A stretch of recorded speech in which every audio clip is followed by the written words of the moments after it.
Alright, I haven't brought you guys a documentary in a little while. I've had a long list of things going on.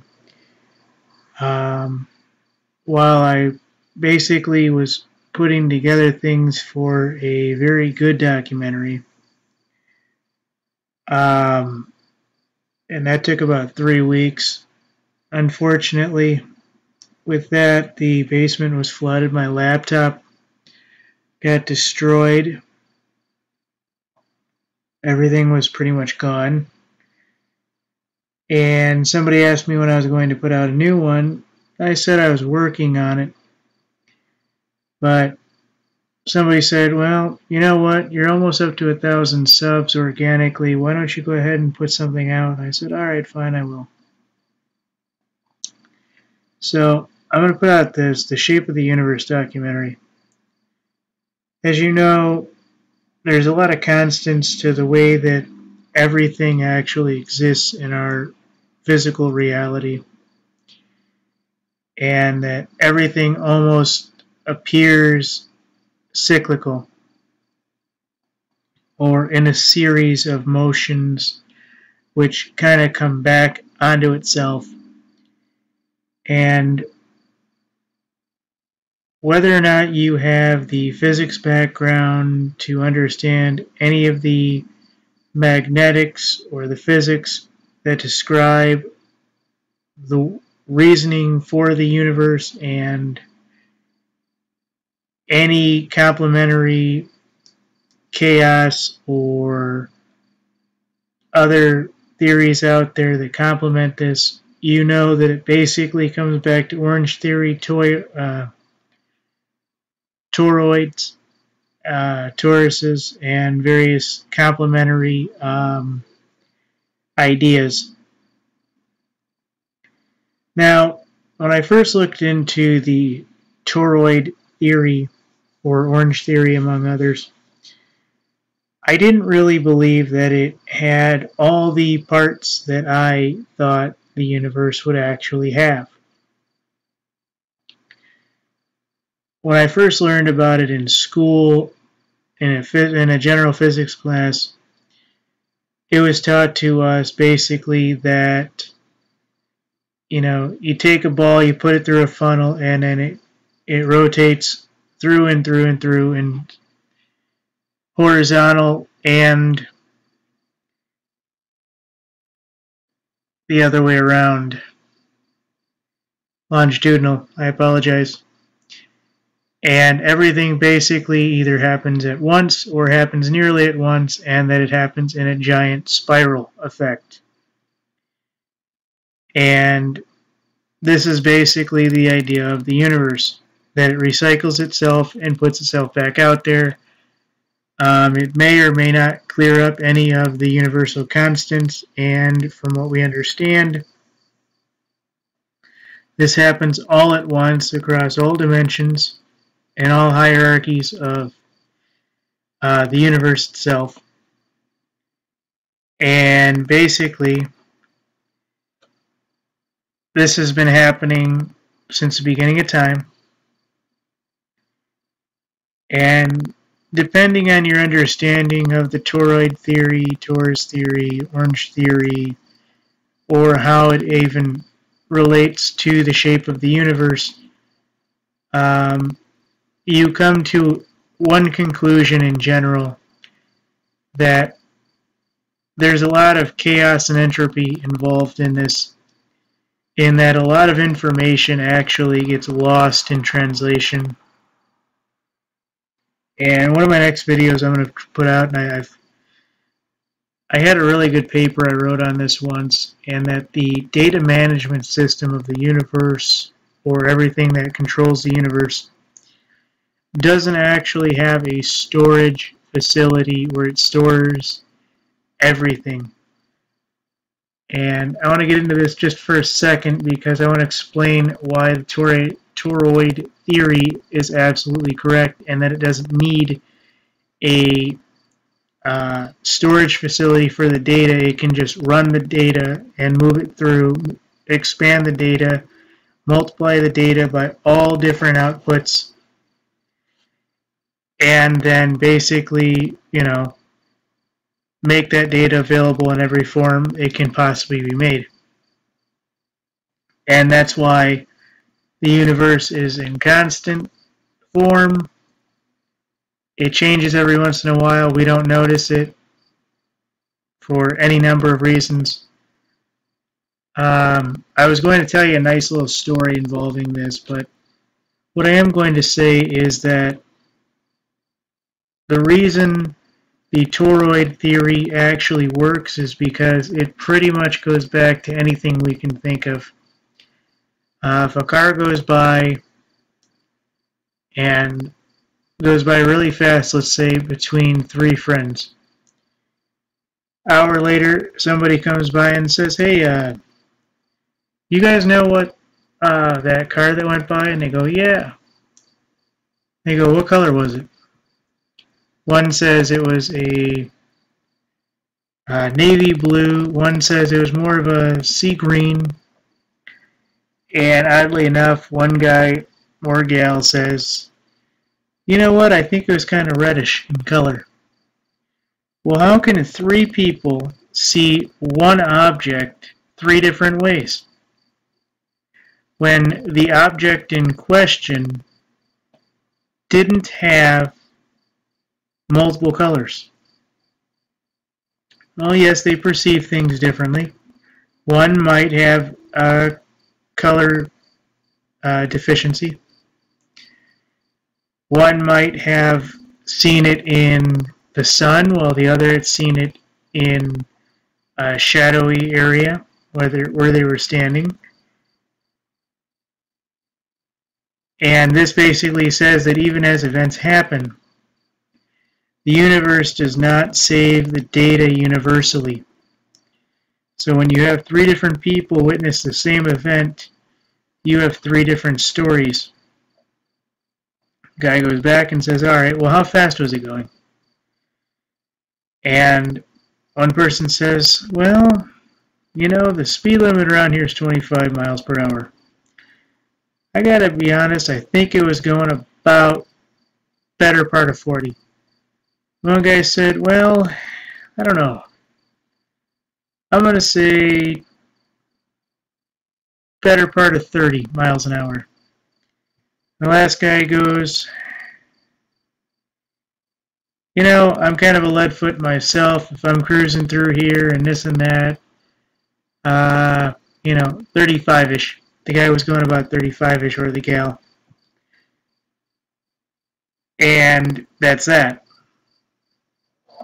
And so you get three different stories again. Well, how is that possible? Well, again, the data management center in the universe doesn't save data universally, and thusly three different people witnessed the same event in question three different ways. And the toroidal universe allows for that influx because in this design here, the information is just passed around, scattered, and reabsorbed. It is not saved universally. And that is why I believe the toroidal theory, at least in part, is a pretty good way of representing how a functional universe, especially ours, actually manifests itself. Because it doesn't have to have a data save point for every event. I mean, that's why, we have things that decay. That is why we have things that fall apart on us and everything else, because the data points for them to save that data doesn't exist over time. That's another reason why the toroidal universe exists. I'll go into what it is and what it isn't in a minute, but I just want to make one more point on this, because this is why I think the electrons can move through this force, move across all time and space, all dimensions at once, and it's literally the same fabric vibrating in different ways, and it doesn't have to save anything.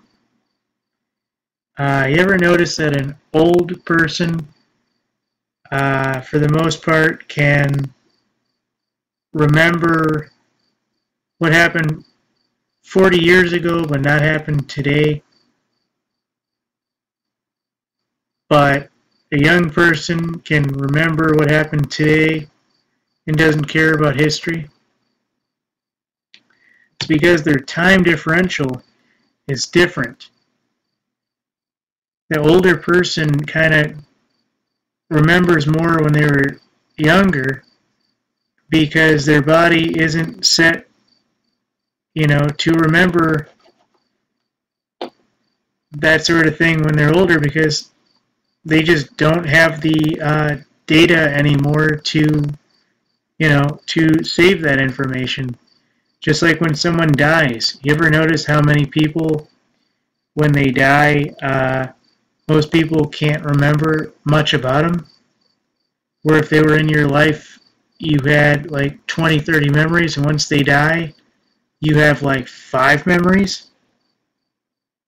Whether it be a pet, whether it be a grandparent, a parent, any number of things. This is actually true. It goes back to the data save point issue. And I want to get into the toroidal universe idea in a second.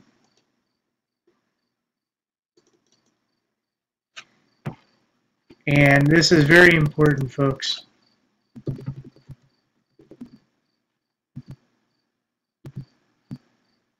And what a toroidal universe is the idea that pretty much everything, no matter what it is, gets reused, goes back into the same information and everything else. And you can kind of look into this any way you want, but the representation is almost like an unlimited black hole of the universe, in that the information gets pulled in and then scattered and then reabsorbed into the same form called a toroid, torus, or any of these. And depending on your interpretation of this, I mean, the idea on this has been as old as time. There's been lots of different groups. I guess there is a mentioning of this in Cheops Pyramid. Long list of others. And basically it comes down to neither beginning nor an end, locked in a perpetual cycle. A toroidal universe has both attributes. Our segmented universe is blasted out of a white hole, expands over the surface, crosses over an equator, contracts back into a black hole antipode, to be half spun through the center at light speed again. And basically, they try to account for the Big Bang being, 311.040 trillion years. If you really want some good information, look up B. Fueller's synergetics in vector equilibrium pump model. I guess he has some good stuff there. But basically, it's what I've been saying all along. It's a cyclical model of the universe, which offers an appealing alternative to prevailing theory, according to Paul J. Steinhardt, among others, in Princeton, and pretty much anything else you can think of. And whether it's any of the big colleges that you look at for this or anything else, it pretty much works. It doesn't give you the best representation, but it does kind of work. And the way I look at this, folks, is a lot different.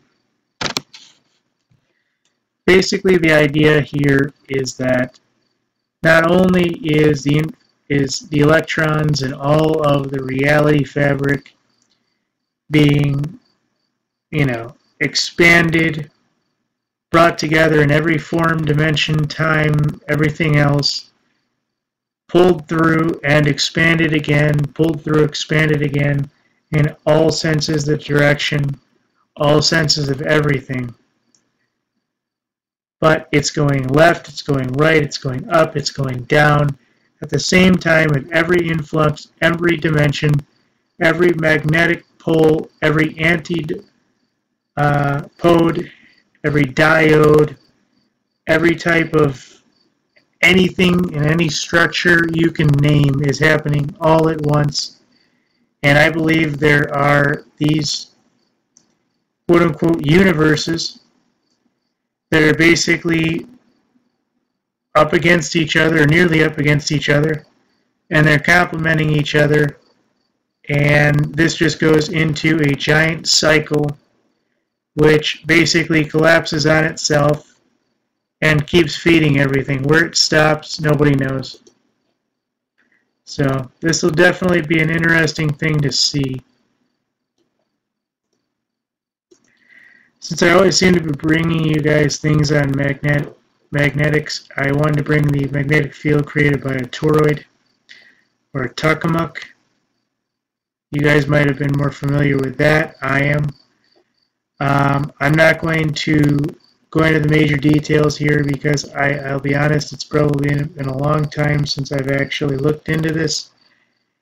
But what I will say is that if you look at this diagram over here, near it says Amperian loop, you'll notice that there's one direction going ds toward direction B, and in the center it's going BCR in a loop, and in the actual loop itself it's actually going counterclockwise. And you have the forward and the backward I energies moving, and according to this, I'm looking at it, the Amperian loop has energy that's actually flowing in and out depending on the situation, and it has loops of the magnetics. So there's pretty much every type of directional path and directional magnetism you can think of happens within this. Now I know this is just basically a magnetic coil that we know of, and that this is not a true toroid as we would understand in the universal sense, and that this is only part of the actual equation. B is constant, and to the tangent ds, we can pull B outside of the integral. The wire passes through the loop n times. We see that.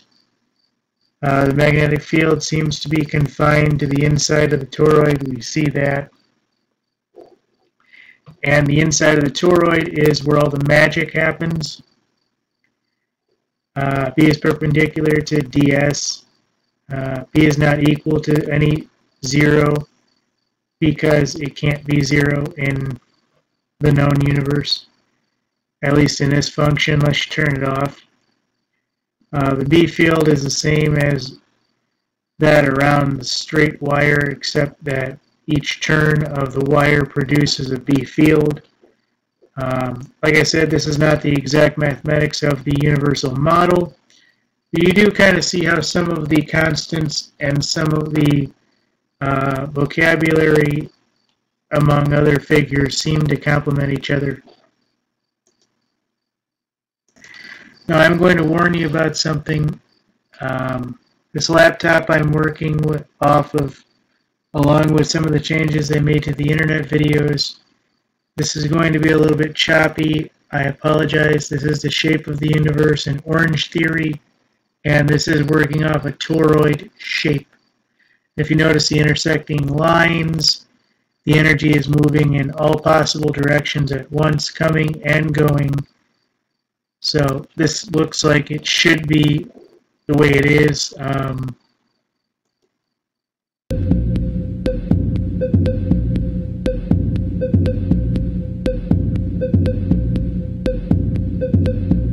This guy is called Christian Vladi.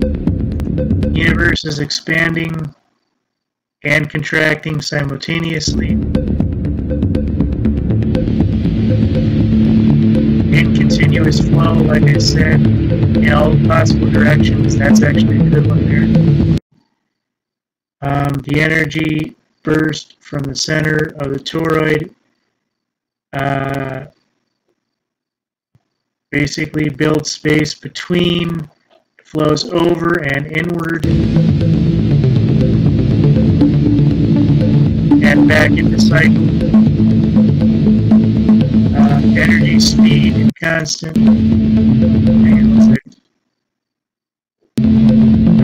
one second. There we go. Okay, so one more second here. Gotta back it up a little bit. I messed up. Alright, so the speed is constant, but the space between grows exponentially on the outside, allowing everything to process into the deeper dimensions, higher frequencies, higher resolutions, and everything before being sucked into the black hole and out the white hole.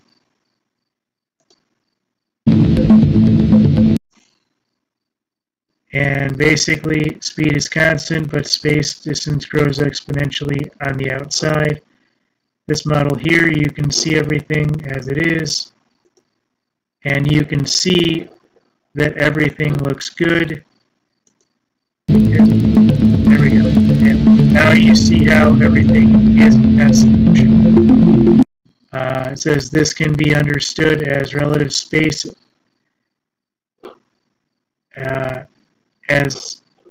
this can be understood as relative space acceleration, or as general space meets relative acceleration. That's kind of the way I would put it. So they're going to go into a bunch of things. They're going to show you basically the energy has a spiral trajectory, which we already know. They're going to go into a bunch of things here.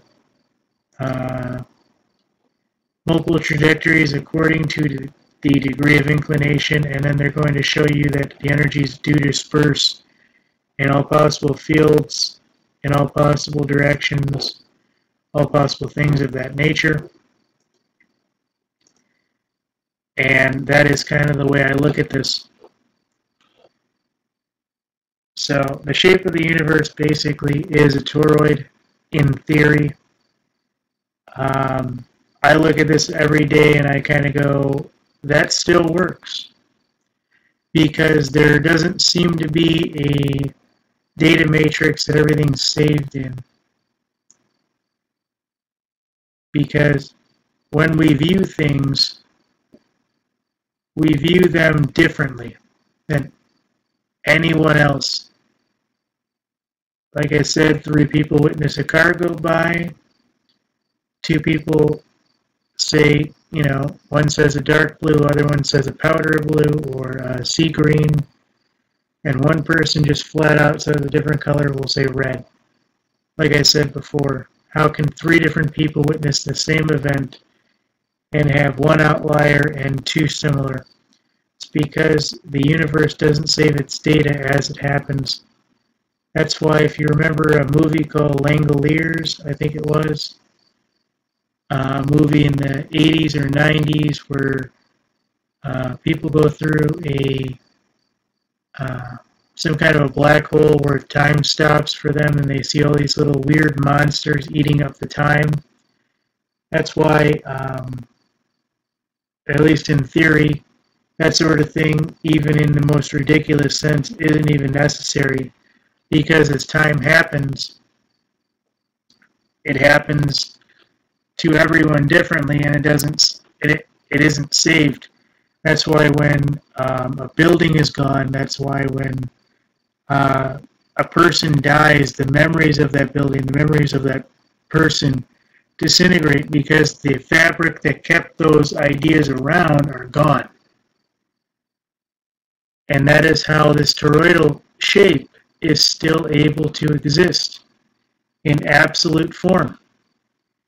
Because it can take that fabric of electrons, move it in every possible direction, at every possible time, at every possible shape, expand it outward, pull it inward, and expand it by every multiple it can find, and do that every single time across all dimensions, times, etc., across all universes and everything else that it can be implemented in.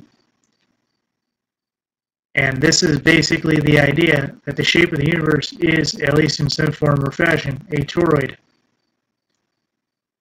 So I can't wait for this to, be proven 100%. I think, if anything, if you want to know how time travel works, this is the idea. If you want to know what CERN is actually doing, this is the idea. It's making these, it's putting the keyholes together, and it's basically re-engineering the universe as it is, like this. Among other things, of course. But this seems to be the most appropriate shape for the universe, because the data isn't saved, at least not in theory, so it doesn't have to wait for things to happen every hour of every day. Things change. You can take 1,000,000 pictures of yourself an hour, and if you have the right cameras in infrared, in night vision, in thermal, and in everything else, your very shape, your very form changes, whether it be your hair follicles, the nutrition in your blood flow, the amount of urine in your bladder, the amount of air in your lungs. Everything can be calculated, and that the next second or two, nanoseconds even, everything about you is absolutely different. Yet, from one constant second to the next, for a little bit of time at a time, everything about you is quote-unquote the same.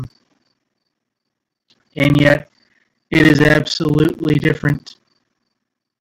It's the same thing with the old person. When they die, you had all these memories when they were alive, and once they're gone, that's it. You have 5 memories, you have 10 memories. You might go through and go, oh my goodness, I remember this. But you're looking at an image, you're remembering 2 or 3 memories. When they're around, that fluid that keeps their data alive in everybody's head is there. When they're gone, that's no longer part of it, just like a building or anything else. It's because there's no save point in the universe.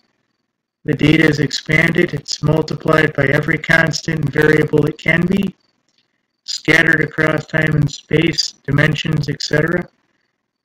It's drawn back in, multiplied by every constant available, and reapplied. And this is why, at least in theory, the shape of the universe is a toroid. Thank you.